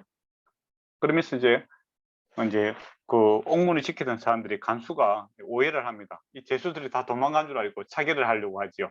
그러니까 옛날에는 로마법에서는 죄수가 도망가면 그 책임을 갖다가 간수들이 져야 됩니다. 예, 그래서 차라리 자기가 죽으면 어떻게 되겠습니까? 자기 가족들은 지킬 수가 있잖아요. 그죠? 예. 근데 만약에 내가 그 죄수들을 풀어줬다라고 하면은 전혀 보상이 없겠죠. 그래서 이왕 죽을 거, 이왕 죽을 거 내가 이제 피해자로 남겠다. 이제 그런 마음으로 그렇게 했는 것 같아요. 근데 바울이 이제 큰 소리로 이야기하면 몸을 상하지 마라. 우리가 다 여기 있다. 이야기합니다. 그런 거 보면 바울의 일행만 이렇게 그 풀려난 것이 아니라 거기에 있던 죄수들도 다 이렇게 그 쇠사슬이 풀리는 거예요. 그런데 바울 일행들이 이제 그 죄수들을 이제 설득을 시켰는 거죠. 그 설득이 먹혔던 이유는 뭐겠습니까? 기도하고 있을 때, 예, 찬양할 때 이 일이 일어났으니까 이 신적 그 뭡니까 경험을 했는 거죠. 그래서 이제 바울과 그 신라의 말을 듣고 있는 것을 보게 됩니다. 그러고 나서 이제 죄수들이 간수가 이제 치료를 해주죠. 그러고 하면서 30절에 보면 선생들이요 내가 어떻게 하여 선생님한테 큐리어스라는 말을 씁니다. 근데 예수님께도 우리가 큐리어스 주여 이제 그렇게 이야기를 하거든요. 그 차이는 이제 소문자로 그 자료에 보면 나옵니다. 소문자로 썼을 때는 일반적으로 우리가 선생님, 주님이라는 그 말이고 이 앞에 대문자로 쓸 때는 예수님께만 쓰는 그런 표현입니다. 그러니까 천지를 다스리고 계시는 그런 주님께 쓸 때는 대문자로 쓰고 여기서는 이제 소문자로 이렇게 쓰고 있다 이렇게 보시면 될 것 같습니다. 제가 나눠준 자료에 좀 읽어보시면 될 것 같습니다. 그리고 이제 내어 보내려고 하지요. 그러면서 이제 35절에 보면 이 부하들이라는 단어가 나오는데 이게 문자적으로 하면 몽둥이 인간이라는 뜻입니다. 그러니까 곤봉을 들고 이렇게 사람 때리는 이제 그런 사람들의 모습을 보고 하는 거죠. 그러니까 그 곤봉이 얼마나 많이 맞았겠습니까? 그죠? 예. 그리고 이제 그냥 내보내려고 하니까 바울이 이제 그때서야 뭐라고 합니까? 내가 로마 사람이다. 그렇게 이야기를 하는 거예요. 그러면 여기서 우리가 한번 생각해 봐야 되겠죠. 예. 제가 만약에 이제 바울이라면, 그죠? 네, 로마 사람들은 재판을 하고 이렇게 재판을 어디든지 받을 수 있는 권한이 있는 거예요. 로마 사람은 함부로 때리면 안 됩니다. 그리고 로마 사람은 아무리 큰 죄를 지어도 십자가형을 받지 않을 수 있는 특권이 있어요. 그러니까 그 당시 로마 시민이라는 것은 대단한 특혜를 받을 수 있는 겁니다. 그리고 빌립보 지역이 뭡니까? 로마의 직접적인 그 관계가 있고 또 로마 시민이라는 것이 아주 큰 가치관으로 이렇게 자리 잡고 있는 곳입니다. 그렇다면 낮에 이 사람이 바울과 실라를 모함에 있지 않습니까? 그죠? 그때 내가 로마 시민이다. 그렇게 했으면 안 맞았겠죠. 맞지 않습니까? 그리고 정당한 재판을 받을 수 있었을 것 같아요. 맞지 않습니까? 로마 시민을 함부로 때리면 안 되잖아요. 예. 예. 그러면 왜 바울은 그때 나는 로마 시민이다 라고 이야기를 하지 않았을까? 그걸 한번 생각해 봅시다.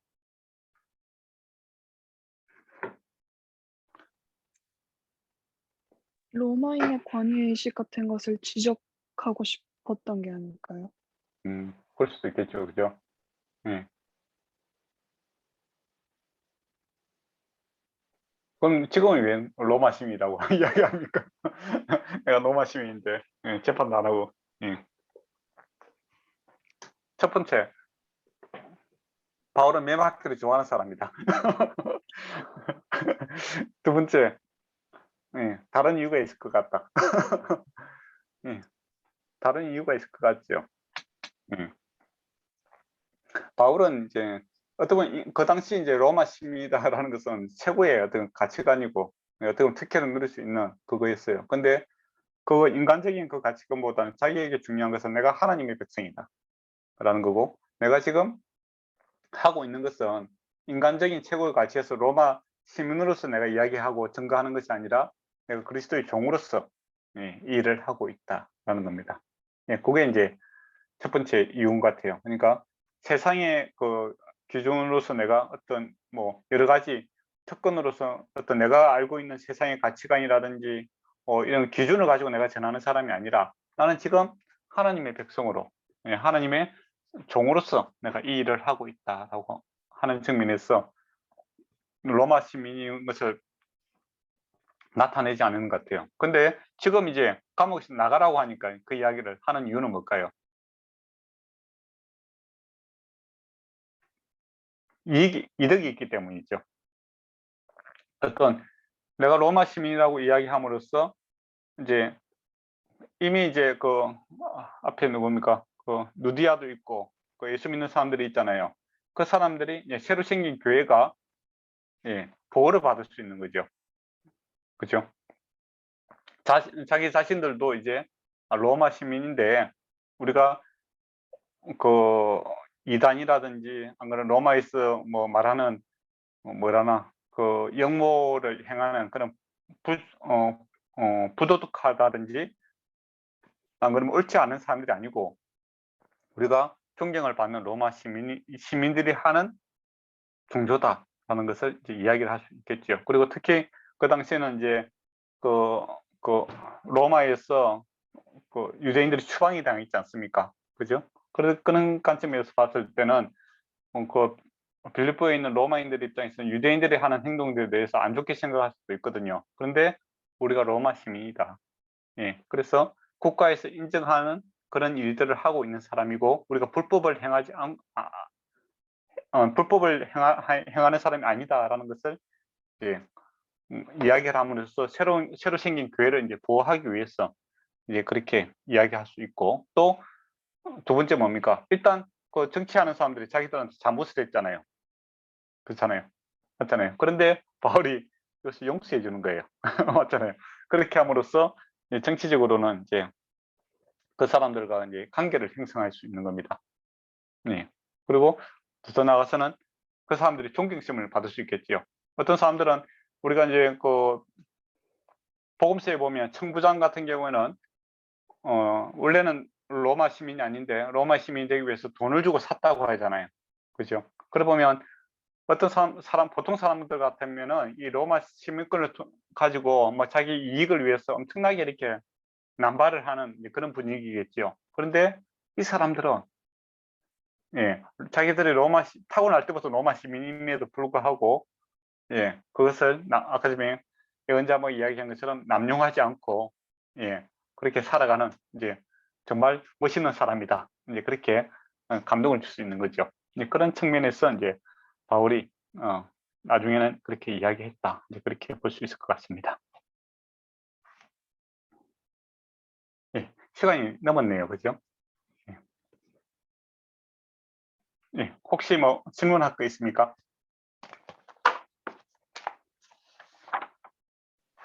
저 16절에 목사님가 주신 자료에도 그 기도하는 곳이 정말 그 기도하는 곳이라고 적혀 있었는데 이게 약간 그런 장소에 대한 조건 같은 게 없이 그냥 기도하는 곳인 건가요?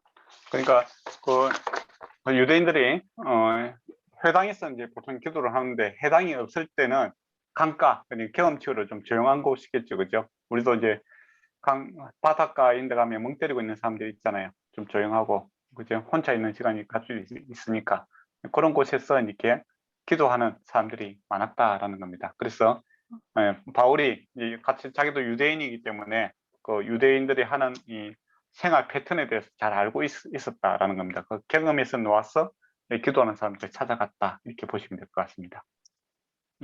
쉽게 이야기하면 이제 예수 믿는 사람들은 일단 저와 여러분이 만약에 어떤 지역에 가서 예수 믿는 사람 찾는다라고 했을 때 교회가 없다. 그러면 어디로 가면 되겠습니까?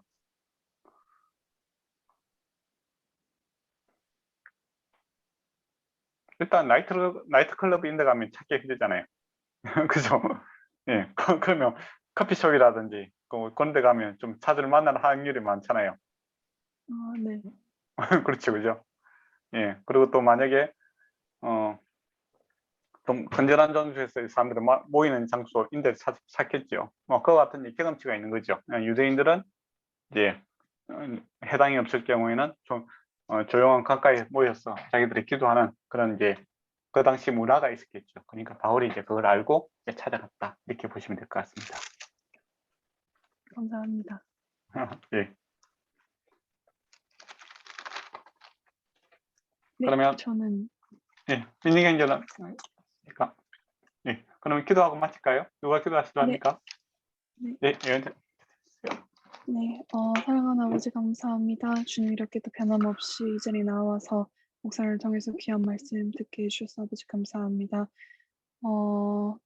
요즘 뉴스를 보면서 아버지 세상과 또 성경에서 말씀해 주시는 것과 너무나도 반대로 가는 것 같아 조금 혼란스럽기도 하고 아버지 주님 좀 더 성경을 알아야겠다라는 그런 마음이 많이 듭니다. 그 가운데 주님께서 이런 귀한 시간 아버지 허락해 주셔서 너무나도 감사드리며 저희들이 하루하루 살아갈 때마다 나의 생각과 태도와 아버지 행동과 그 언행 모든 것들이 아버지 주를 기쁘시게 하는 성경에 맞는 아버지 그 진리에 맞는 그런 것들이 될 수 있도록 주님께서 인도해 주시옵소서.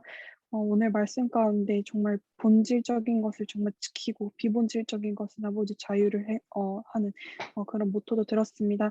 아버지 정말 무엇이 옳고 그른 것인지를 잘 판단할 수 있는 그런 지혜를 허락하여 주시옵소서. 모든 것 감사드리며 사랑하는 예수님의 이름으로 기도드렸습니다. 아멘. 아멘. 네.